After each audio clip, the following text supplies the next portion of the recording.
lobby. Let's all go to the lobby. Lobby.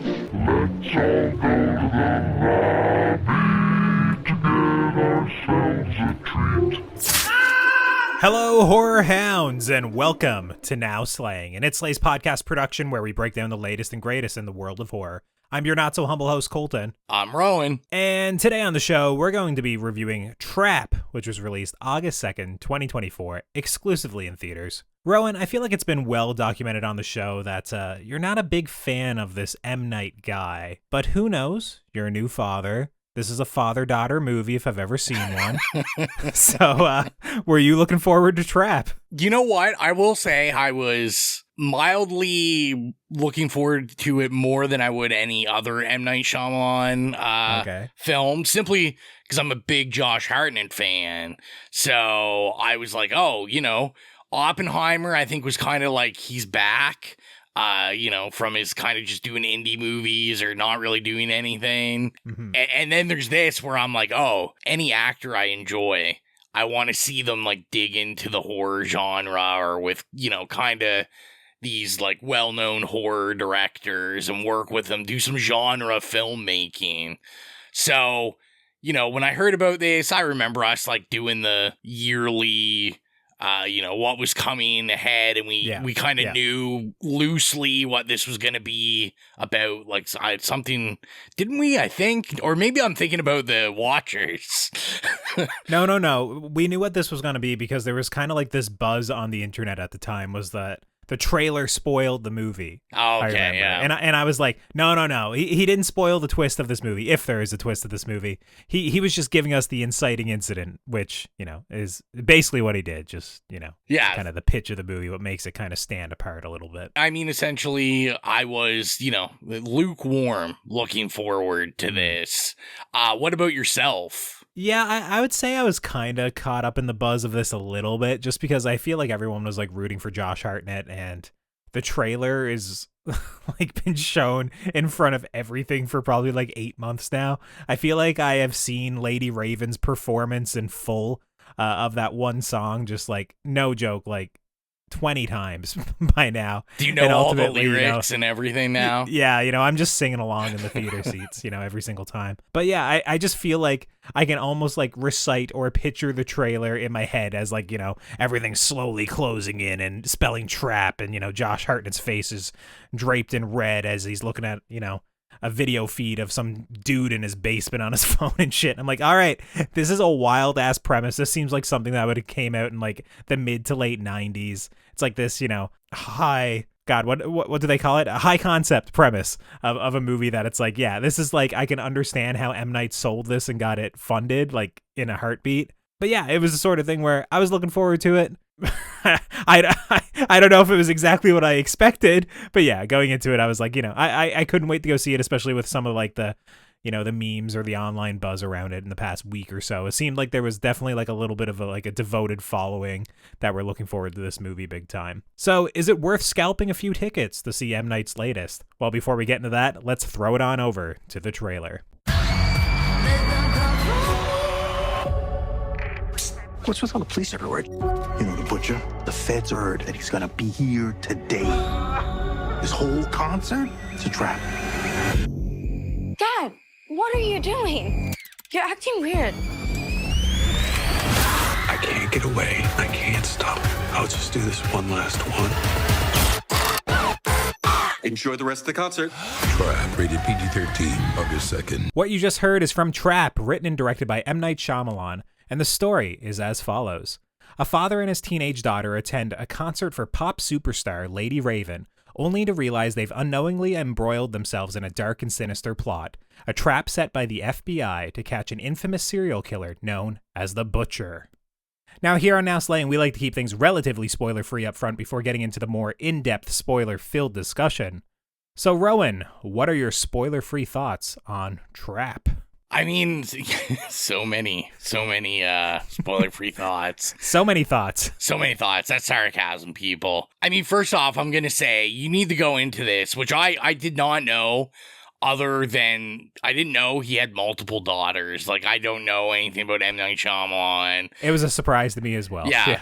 So once I quickly figured out as I'm seeing like the opening credits of this, and I'm like, oh, wait a second, like music like sung and written by another Shyamalan, and I'm like, and it's not the Shyamalan that just directed The Watchers. Yeah, you know? which I didn't know. Like, I was like, what is her name? I can't remember. I'm in the theater. I can't bring out my phone. So I'm like, is this the Watchers woman or what's going on here? Anyway, yeah, this is like essentially, like, this has to be a favor or something, right? Like, there's no way he didn't sell this to his daughter. Like, I'm going to get a movie made where we can basically just have you perform an album in the entire movie. My Letterboxd review, which is yet to be published, says the real trap is Shyamalan making us sit through his daughter's burgeoning pop career, which, you know, that's what I felt like when I was watching this movie. I was just like shocked to see like, oh man, we're going to sit through like 5 or 6 full-length performances of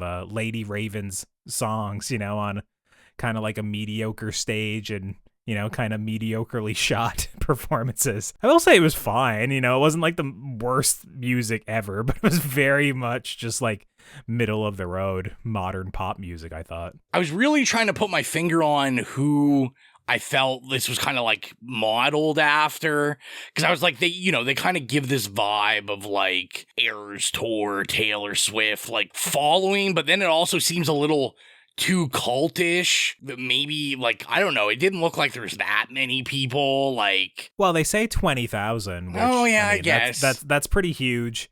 And I did see a lot of people compare it to the Eras Tour, but I mean, I haven't watched that for myself. And I've seen some. You know, from some of it that I have seen, I feel like that was a much flashier, you know, stage and performances with like, you know, more costume changes and more like, I don't know, just a larger scale production overall than what we get on this, which is essentially like a runway and like 2 big screens, you know? Yeah, and I like only like 2 costume changes, really, like 2 or 3. Despite saying multiple times in the movie, like, oh, they're setting up the next song, or, you know, they're changing the stage, and then we get back and it looks like identical to what it was before. Which is bizarre, because like I've been to concerts where they change set dressings or whatever. There's never like an intermission break for everyone to leave and like, oh, you know, I'm done singing for a bit. We're going to tear down the stage, build something new, come back in 10 minutes. Yeah, I think the most damning part of this for Salika Shyamalan's career is that everyone just kept leaving when she was singing.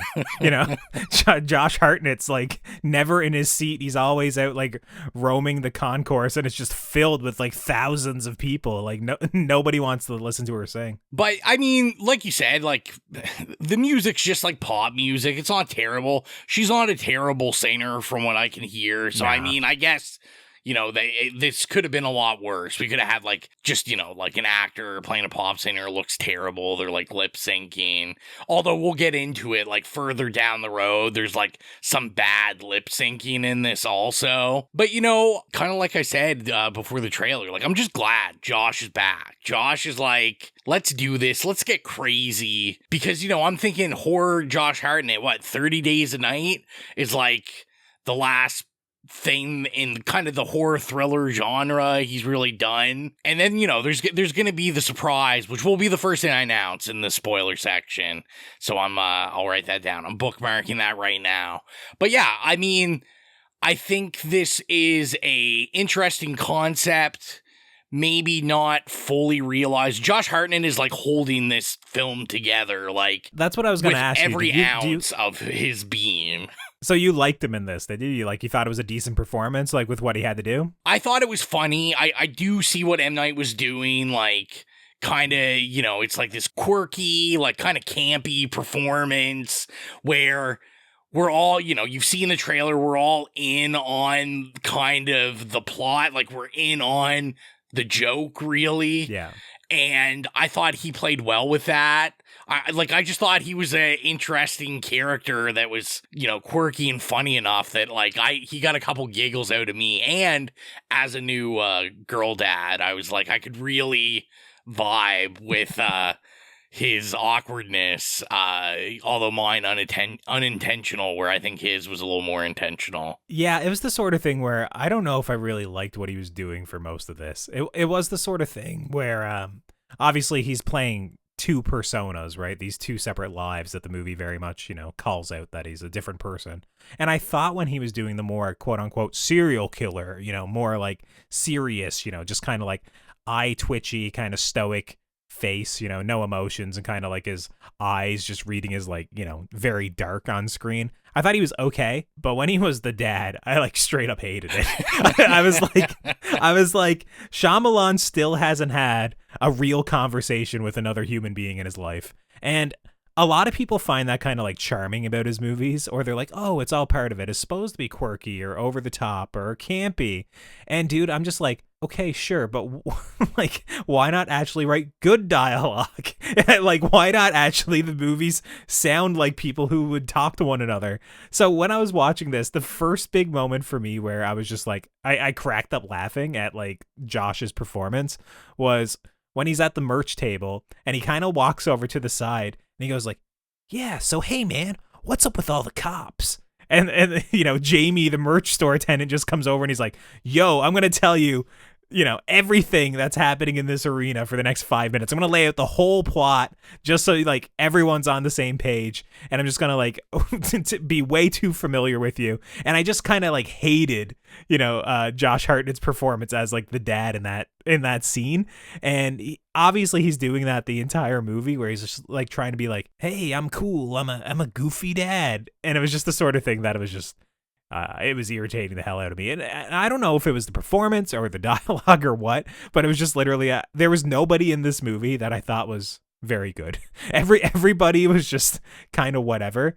And even when they had to do some of the like more dramatic scenes that may happen, in the latter half of the movie, I was so checked out of that. It didn't really land for me. What about the technicals? I've heard people saying this is a beautifully shot movie, that the cinematography is gorgeous. Was this the sort of thing, like, did you think this was a gorgeous movie when you were watching it? No. Okay. All right. I'm just making sure because I was like, man, what are y'all smoking? I thought the concert stuff looked pretty bad. It was a locked off tripod in the back. And then other than that, it was like another shot where you get Josh Hartnett kind of framed on the bottom with like, the screen up above him in the back. Like that was like kind of their two key angles they kept cutting to. And like, I'd be interested, like I'm going to assume a lot of the shots where we're kind of getting like, we're getting Cooper like looking around, like he's scoping police, he's doing all this kind of stuff. But like, there's shots and I'm like, there's no way this isn't green screen because it looks terrible. Like when everybody's got their phones out in the concert and we're like twirling. All the fake lights and shit, yeah. And I'm like, this is M. Night. Like, there's no way M. Night can't like half fill a stadium with extras or something, like do something. But like, to me, it just like, yeah, even if it wasn't green screened, it looked green screened, which is even more atrocious. And then like stuff that I did like they did with the camera, like where, since I thought that, Hartnett's performance kind of worked for me, like some of the awkward close-ups of his face and stuff, but that's got nothing to do with the camera. Like, I just thought Hartnett was playing held it together. Yeah, there were some shots that were intentionally like center framed, really like close focal range, like very much like up in their face, that were like awkward, and they were intentionally awkward. And you do like shot reverse shot of just like two awkward shots. The main one that's in the trailer is like, once again, it's that scene with the merch guy who he's like basically staring right down the lens of the camera and giving you all this exposition. But there was a lot of it through the movie where I was like, okay, some of this is like kind of cute, I guess, or like this is an interesting choice, but I don't know if I would have ever described this movie as like a gorgeous movie, which I've heard some people saying. Like the only shot that I can really remember off the top of my head is more so like, they do this shot where basically they cut him right down the middle, like of his face, and frame him in the the bottom left or bottom right, where it's like, oh my god, this is part of him. It's this is the dichotomy of this character. And I'm like, okay, cool, I get it. Like I don't know if that's like groundbreaking cinematography. I was gonna say a big thing for me just with this whole viewing. I saw someone talking about it where they were saying like, this whole film, it's like a cat and mouse game, but someone forgot to put in the cat and mouse actual playfulness and like work of how you tell that kind of story. Because absolutely, to me, it was like basically, I just thought like everything you could read, Like, was there any part of this that you were like, oh, I didn't see that coming, or like, oh, like, I can't believe he did that to dodge everybody? Like, I felt like I read every move he was making. Well, that's kind of like the movie's downfall to a certain degree, that they do set up this movie where the trailer sets up like, oh, how is he going to get out of here? How's he going to solve this? You know, how many people is he going to like have to sneakily kill? And how is he going to like glean information to like break this trap essentially?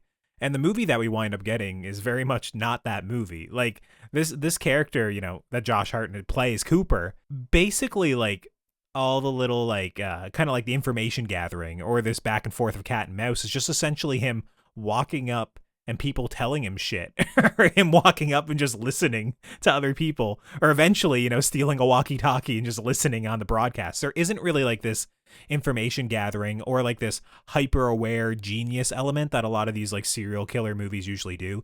Like if this was Dexter, there would be like the internal monologue of how he's like noticing things and, you know, how he's people watching, kind of information gathering, and that's like how he stays ahead. Yeah. In this movie, it's mostly just people telling him everything. That it didn't really create like an interesting dichotomy of where you were tense and where you were wondering how he was going to get out of it. It was kind of like obvious and telegraphed from like a mile away until kind of like the movie changes probably like 2/3 of the way through a little bit. But still, like, I didn't enjoy that stuff either. And like, even if I didn't see some of that coming, it was more so because it was just so stupid than, you know, rather than whether or not it was well developed. Yeah, when I think the perfect example of that to me is when he's trying to access the roof and like, he basically creates a diversion, but it's like we telegraphed the diversion way ahead where you're like, oh yeah, that's what he's gonna do, and then it's like then he does it and great, awesome, let's go to the next scene. Yeah, and it's like the scene immediately before that, it's like, oh, and if the police do catch you, this is the code word you say to get out of that situation. So then when like one scene or the scene after he gets caught by the police, you know instantly how he's going to solve that because the movie just force fed us that information 4 minutes ago, right? It's this sort of thing where I think in order to do this movie right, it would have been way more difficult of like a screenwriting test where you would have had to really make all these pieces fit together. And it would have been like, I think it would have been really challenging to kind of like just make a thriller cat and mouse game inside of like essentially like a Taylor Swift concert work and like basically keep reinventing itself and keeping it interesting. This movie is very much not that. Like the movie that it's sold in the trailer, like don't get me wrong, obviously those scenes are in there and there is that vibe to it, but it's not like I just was never worried about this guy getting caught the whole movie. And it wasn't because I was just like, oh, this guy has plot armor or because he's so intelligent. It's just because you can just tell it's not that sort of movie. It's not smart enough. Like I lost basically all hope of this being like this intelligent well-crafted thriller that was going to keep me on the edge of my seat, like, I don't know, within probably 10 minutes into this. Even the way that they reveal that, like, you know, Josh Hartnett is the serial killer, which is, you know, kind of like the finale of the trailer. It's like almost revealed in the reverse order to where it like strips the movie of tension. Like even if you somehow didn't see the trailers and you went to see this movie, it reveals that he's a serial killer before they reveal that there's a trap to catch the serial killer.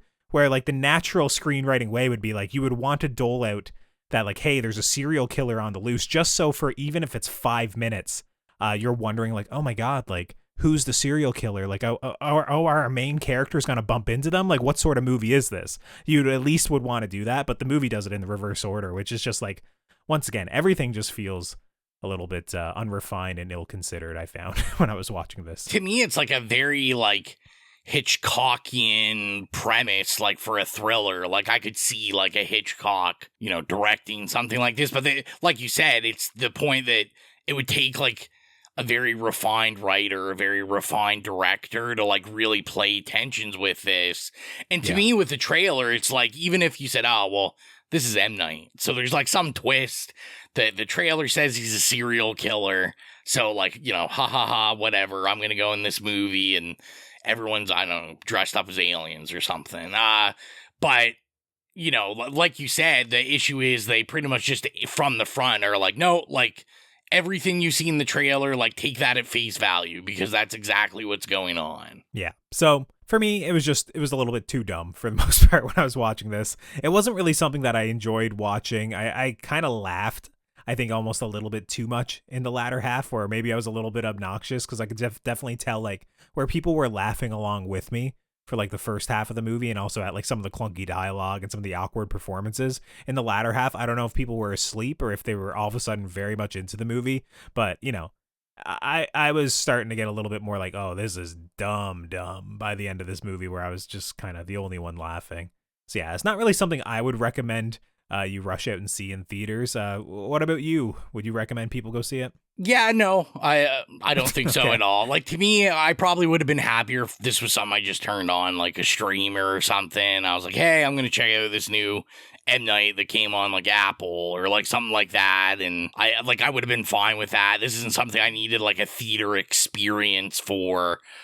Even though I'm sure he wants you to get his daughter's music in the theater experience to and also that buzz. Yeah, and just for fans of our show, we usually talk about and review horror movies. This is I think like really pushing what a horror movie is. I definitely expect there to be a little bit more blood and gore or edge of some sort to this movie, but like this is even tamer than like Knock at the Cabin was a couple of years ago for sure. So this is like, I don't know, this is almost some PG ass horror. I don't know. It is I don't PG. know what it So, is PG? yes. Okay, well there you go. All right, that's like when I was watching this, I was like, man, I don't even know if there's like cursing in this movie. So yeah, this is for a horror movie podcast, this is I don't know, this is pretty weak, I'm going to say. So yeah, it seems like neither of us are recommending that you rush out and see this one. And with that, I think it's time to cut to our spoiler discussion for Trap. We are now in our spoiler discussion for Trap, so if you've not seen Trap, it's time to tune out and come back once you've seen the movie, or keep listening if you simply don't care. Rowan, I think you made note earlier there was something you wanted to talk about as soon as we got into the spoiler-filled discussion. I don't know if that's great revelation or anything, but go ahead. And then you ruined it, which is basically that, yeah, like this really isn't a horror movie at all. There's nothing. There's nothing horror in it. And if you're coming for Josh Hartnett as a serial killer, guess what? Other than him telling you he's a serial killer, that's what you get. You missed. There's one photograph of, there's a couple of body parts. I was going to say, other than the photograph of like blankets over like dead body parts. Scene, yeah. But like, yeah, this is like, there's no kill, like it's like zero killing, zero blood, zero anything, which is like disappointing. Like we don't even get like a taste. There is a very quick eye gouge in the third act. I don't know if that person died. I wonder if he really got in bloodless. there. It is bloodless, and it lasts for like 2 seconds because they're tasing him. And yeah, I was just like, this is. Because usually even, I'm thinking about Old, which I also didn't like when Old came out. I hate exactly. But to me, I'm like, oh, it's this weird, like, this weird, terrifying to some concepts. Like, what if I just all of a sudden would, like, age rapidly? Where it's, like, some sort of weird, like, horror premise.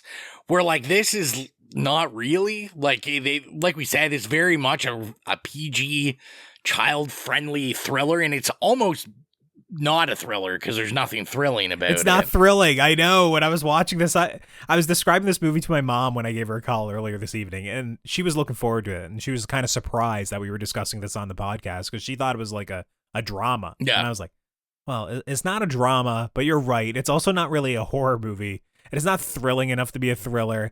So yeah, I don't know why we're discussing it on the podcast. I think just basically because we thought it was going to be a horror movie, M. Night. Right? It's M. Night, it's kind of like it makes sense, but it's also like if we didn't discuss this, I think once other people saw it, they'd understand why we didn't. I just wanted such a different movie than what we got with this. I was expecting him to kind of like lure people away, kill them, not chop them up like a butcher, but, I was expecting him to kind of like heel turn on Jamie from the merch table and then steal like, his pass and stuff. Or, like get a police officer, do the whole like false, you got me sort of thing and like, dress up as a cop or something like that. Like I was expecting some amount of malice from this character. I was expecting him to kill somebody, as a serial killer. And we just get nothing. There's nothing in it that I was just watching it. I was just like, man, they just really want you to empathize with Cooper, like for basically this whole movie. He does severely burn a like fast food worker. True. That's about it though. And that eye gouge, yeah. Which was a pretty gnarly, quick scene, I guess. You do see her like in the stretcher and she's all burnt up and her skin is like still full of glass and shit, which is pretty horrendous. And he also does push someone down the stairs at one point, which I didn't really know why that was necessary to create a diversion, I guess, but also like he could have went down the escalator. He was also the only person standing behind the woman. Like everybody around like clearly saw him do it. And then but apparently nobody. Everyone was like, "Oh, I didn't see anything." Yeah, this was the sort of movie where I wanted them to push the concept of him stuck in the arena to the like utmost limits, where basically we see every little piece of an arena of like how you can get in and out, you know, like going beneath the floor, like they kind of like hint at with that one, you know, the surprise guest artist kind of coming up out of the floor, or going up in the rafters, or, you know, basically any way to get out of here. I wanted him to kind of exhaust it. Instead, he just kind of keeps walking into the concourse and like bumping into, you know, Riley's friend's mother or ex-best friend's mother, and then just overhearing people like tell him about like, oh, there's an alternate exit out this way, but you can only go there if Lady Raven invites you backstage, or like shit like that. That is just like, okay, like sure, but that's not interesting. I wanted him to be clever. I wanted him to kind of like basically be like, oh, there is a trap set up, but you don't realize that you guys are also playing into my trap. You know, that was the sort of vibe I wanted. And that's not what we get at all with this movie. It's just very dull for basically the whole thing. How did you feel about, like, I thought the just wildly, I don't know if I want to say miscast, but like just miswritten plot line of like this FBI psychologist that's like also an 80-year-old woman for some reason. And like, I thought that whole thing was really bizarre, because I'm like, there's this old woman that's like bossing everyone around, that's like, oh, you know, I know what I'm profiling, I'm the profiler. Yeah. But like, you know, it's this lore of like, oh, she's caught like 10 other serial killers. And I'm just like, this woman is the, like, I was like, this just isn't it. I was like, this isn't what I want, him versus this old woman that like, he seems to be really offended by, but like has no connection to, other than he has some mommy issues. Yeah, it's the mommy issues thing, right? Where it's just like, she is an old maternal figure that's kind of like leading this force, where I guess he just butts heads with her a little bit, but realistically, like, they don't even butt heads. Like, everything that happens is kind of like in separate scenes with one another, and obviously the profiler, who has a history of catching serial killers, would be interested in catching this apparently notorious serial killer that kills nobody over the course of 105 minutes that we've seen. For me, it was more so like, why do we even need the profiler? We have like, I don't know, 500 police officers at at this concert. It is like, it's comical how many like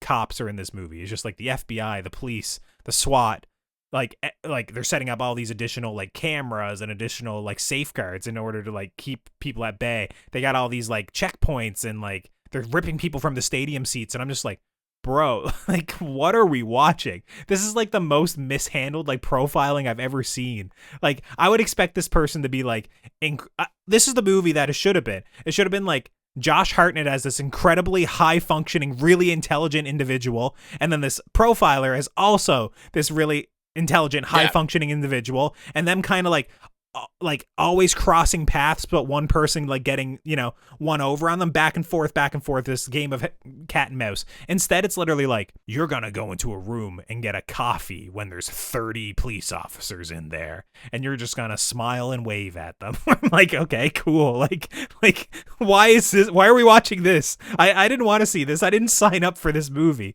And like, when I was watching it, I was just consistently frustrated by it, and even more frustrated as we moved into the third act, because I genuinely thought the movie was like very close to ending when he was like going backstage and going to talk with Lady Raven and stuff. I was like, okay, probably the best scene of the movie in my opinion, where he like takes Lady Raven off by herself. And I did also love that scene. He's like, yo, I'm a serial killer. You got to let me out of here. I'm going to kill this guy. I was like, okay, there's not much gas left in this movie. Like, she's going to eventually signal to somebody, or you go a really weird twist where she is like a crazy pop idol that like likes having a cult of personality and all this power, and she doesn't care if this guy dies or whatever, you know? I was like, okay, there's like kind of just a couple paths to go here. Instead, they drag the movie on for another half hour where they're like, you know what? Lady Raven is now going to be a co-lead of this movie. We're going to follow her going back to like Riley's house and meet the family and have this fucking prolonged sequence of just like trying to be tense of like, oh, how is she gonna get one over on Cooper? And I hated it. It was so bad. And it was like, even like if you, oh God, I'm just frustrated by where this goes. It's like in the first 2/3, you at least have like, okay, it's a concert venue. There's the possibility of doing something interesting. There's songs, there's music, there's, you know, mid cinematography that people are hailing as great. But in the third act of this movie, all of that falls by the wayside, and all we're left with is Shyamalan writing and Shyamalan acting. And I'm telling you, it's not good. I was just like, everything about this is poorly written, and all the reveals are like bad. Like, you literally have Lady Raven with like 3 cell phones in her hand at one point, like trying to figure out how to call a cop. And I'm just like, bro, this is so bad. Well, and this was where I was like bagging. Like, we get this leaving the venue, which, you know, for this highly intelligent old woman FBI profiler, just 2 random people that they haven't checked out before. They're like, yeah, let him through. Guess we got to. Well, that was set up like 4 minutes well, before. No, I remember, like, the only way you're gonna get through that checkpoint is the entourage. Is if you're best friends with Lady Raven. Yeah, but you know? like any best friend there would obviously have already been like, because they said like we checked all the staff, all the person, so they've checked the best friends, and you just have a random guy and a kid just leaving. Like, I'd like to think they're a little smarter than that, but I mean, they can't be, because they've got to have a way. They're not. They also told like hundreds of like stadium staff all the details of what they're doing and code words and all this shit. And Lady Raven's like part of the planning of it all. But yeah, this is where I was bagging. I was like, listen, I always complain. I complain about the M. Night twist. Just give me a twist. Like, just give me Mel Gibson and aliens. I don't care. Like, just give me something. And then the twist, it's like, you know, it's like, oh, guess what? Your wife kind of set it up, this trap. That's the twist. Yeah, which once again is a twist that works if you knew that he had a wife, and if you knew the history of their relationship, and if you had like any sort of emotional attachment to this character at all. But of course we don't, because they are only revealed within the last third of the movie, and any characterization is like pretty whatever at that point in the movie. I thought for most of this movie in the concert, I was like, oh, there must be like, he must be a divorced dad or something. 100%. Single father vibes, big time. And so I went in most of this movie just assuming that. I'm like, okay, like, she's spending time with dad. That's why she's complaining, like he's leaving her there, and I want you to be part of this. And I was like, okay, that makes sense. And then, yeah, like you said, then it's like, actually, no, happily married, a whole other kid, just hanging out at home. Not mentioned once in the movie. No. You know? I don't know. It was the sort of thing where it's like he wanted to keep it hidden that he had, I guess, a family at home.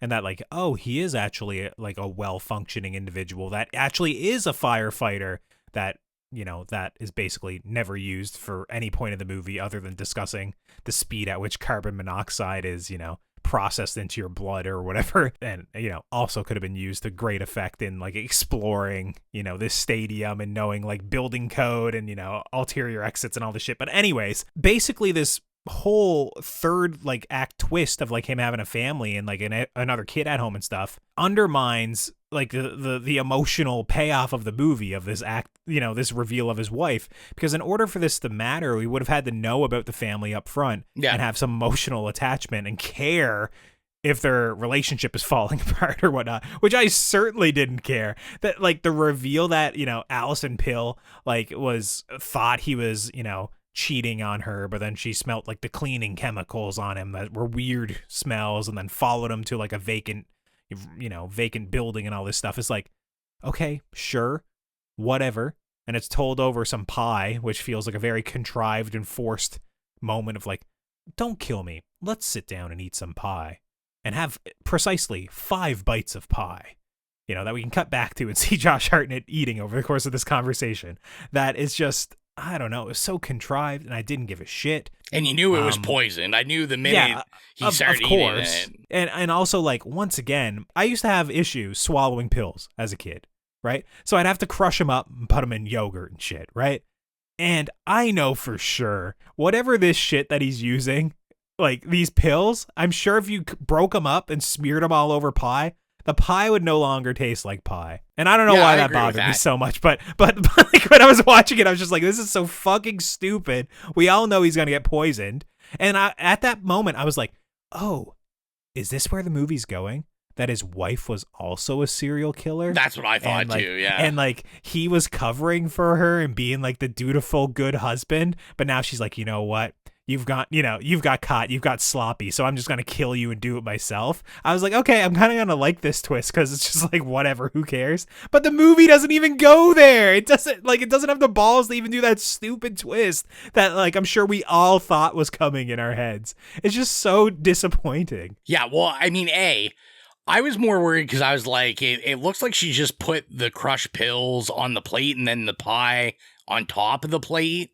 True. Like, okay. So I was just like, did she not even mix it into the pie? Like, it looked like it was just at the bottom of the pie.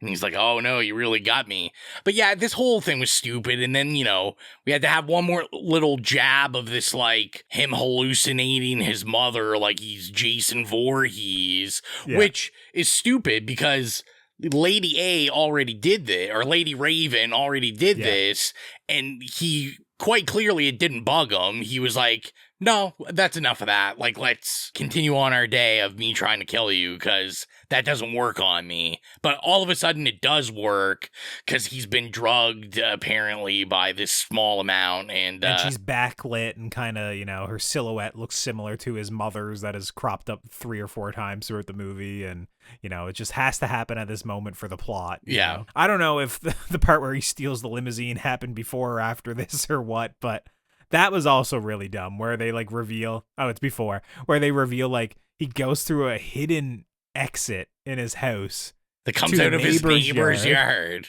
And then, off screen, you hear or you see the limo driver like put down his window and like look to the left and he's like, hey buddy, what's your problem, sort of thing. And he just gets grabbed and pulled out of the limousine and has a costume change where he's like, now he's the limo driver and drives Lady Raven. And he's like, oh, I got you now. And I was like, okay, this is also really dumb, but kind of like a fun little twist. But why would you drive her into the middle of like a busy city where he's going to sit in traffic? I don't know. That's what I'm saying. It's fun, like in a way, if he like drives her to like the outskirts of town and now she's in a trap and she has to like escape from his trap. I'd be like, okay, cool. But once again, that's not what happens. All that happens is like he's definitely in an unwinnable situation where he's 100% gonna get caught by the cops and like a bunch of fans, and somehow slips out, like does a full costume change and slips out, and no one notices him until obviously the limousine's surrounded. So I still don't really know how he got out. Swarmed with people. I have no idea.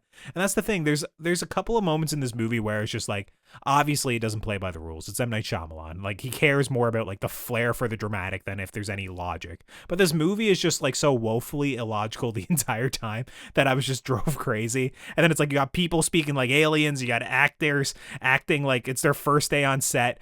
None of the twists make sense. And ultimately, it's just underwhelming. It is not the movie that they sold. And leading up to like this final moment where this guy is such a notorious serial killer that they assembled a special unit, hundreds of cops.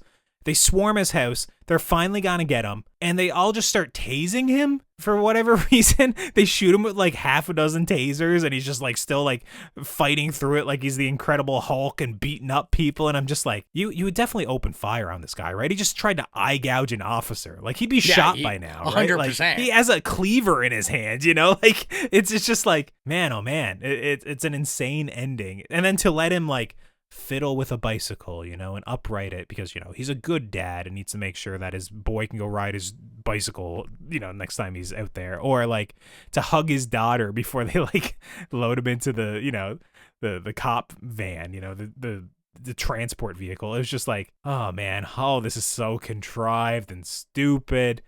And then the ultimate ending of him like getting out of the cuffs, I was like, sure, I don't care. What's he gonna do? He's not gonna kill anybody. He's just gonna get out of his cuffs and laugh and then get caught in another 5-10 minutes. I don't care. There's police cars. There's police cars just surrounding the truck, driving with it. Oh yeah, but he'll get out somehow, and they'll all miss that. It's just stupid. It's another limousine incident where he'll just slip out of the back and none of the police will notice. He'll slip out of the back and knock on one of the officers' windows, and then that's when he'll beat him up and steal the costume. It's just, this movie's stupid. It's just there was nothing really I enjoyed about it other than what I was pitched up front, that I was just oh, I'm looking forward to this movie. And conceptually, I was keeping the hope alive for half of it that we were gonna eventually get to that movie, and we never did. And then when we got to the third act, it was certainly not the movie I was sold, and I was just okay, cool. I understand, M. Night, you're a good dad. You're trying to foster Salika's career. I understand you're getting a performance out of her. She's not bad, but I certainly didn't sign up to see her be the co-lead of this movie. It's just I was so over this shit. Well, you're kind of getting it wrong, because there's only one lead in this movie, and that is Kid Cudi in that blonde wig. Okay, that was a funny moment, to be fair. He was pretty Kid good. Cudi just made this made it worth me seeing this movie. Just super flamboyant, yelling at everyone, just super dick. I think he showed up and ad-libbed 2 lines and then, collected his check. That's about it. Because those were not M. Night lines that he spoke. Definitely not. I just love the wig. I want to know whose idea was. It had to be Kid Cudi's. He had to be I want to wear this ridiculously blonde wig that I have no business wearing whatsoever. I don't even know what the style influence would be there, but it was awesome. So I do have to give a salute to that. What about M. Night? Yeah, I knew it was coming. I knew it was coming. We all know he's in there, and we don't want to see him. Every single time he's in one of his movies, I go man, this sucks. Why does he keep doing this? And do the Hitchcock thing, man. Just walk in the background and look at the camera or something.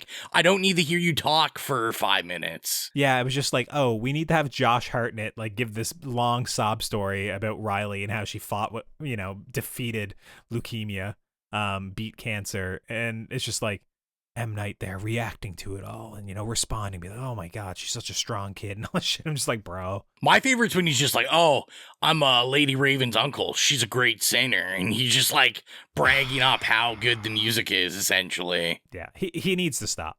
He must be stopped.